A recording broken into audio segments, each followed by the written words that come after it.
Ano pong masasabi ninyo sa mga politiko na nangangako ng pagbabago? Bago na ibulsa nila ang pera ng taong bayan. Sir Juan, may magic po ba sa eleksyon?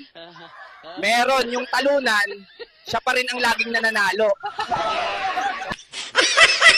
Sir, kung may maipapautos ka sa mga politiko, ano yon? Subukan nilang tumira ng isang araw sa squatter para malaman nila kung sino talaga ang kawawa. Sir, ano pong masasabi ninyo sa political survey? Parang chismis lang sa kanto, maingay, pero di mo alam kung totoo. Sir Juan, ano pong masasabi ninyo sa mga botong nababayaran? Abay, parang bebentang isda lang sa palengke, mura, mabilis, at laging may suki. Pero sa huli, ang lugi, buong bayan. Sir Mang Juan, ano pong masasabi ninyo sa confidential funds?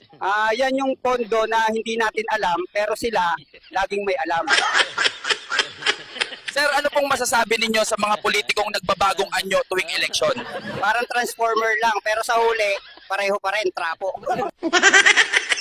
Sir Mang Juan, ano pong reaksyon ninyo sa mga proyektong hindi natatapos? Parang relasyon lang yan, sinimulan, iniwan, tapos ang sisisihin, gobyerno.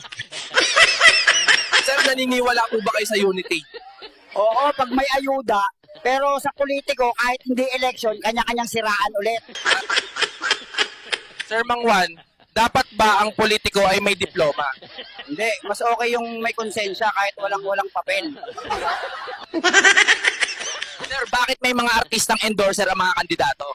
Eh kasi kahit bulok ang plataforma, nagmumukhang maganda pa rin sa poster. Ano ang dapat tanong na pwedeng itanong sa kandidato? Hindi ano ang maibibigay mo, kundi ilang taon ka naming pagdurusahan.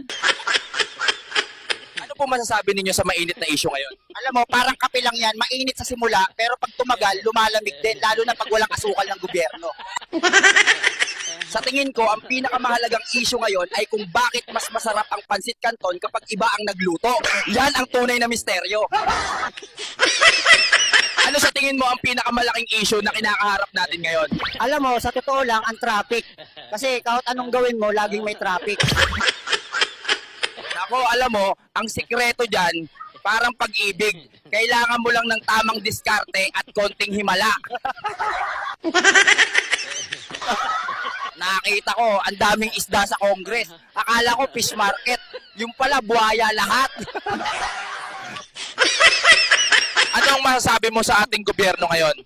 Ang gobyerno natin ngayon, parang Quiapo, maraming snatcher. Ano po masasabi nyo sa mainit na panahon ngayon?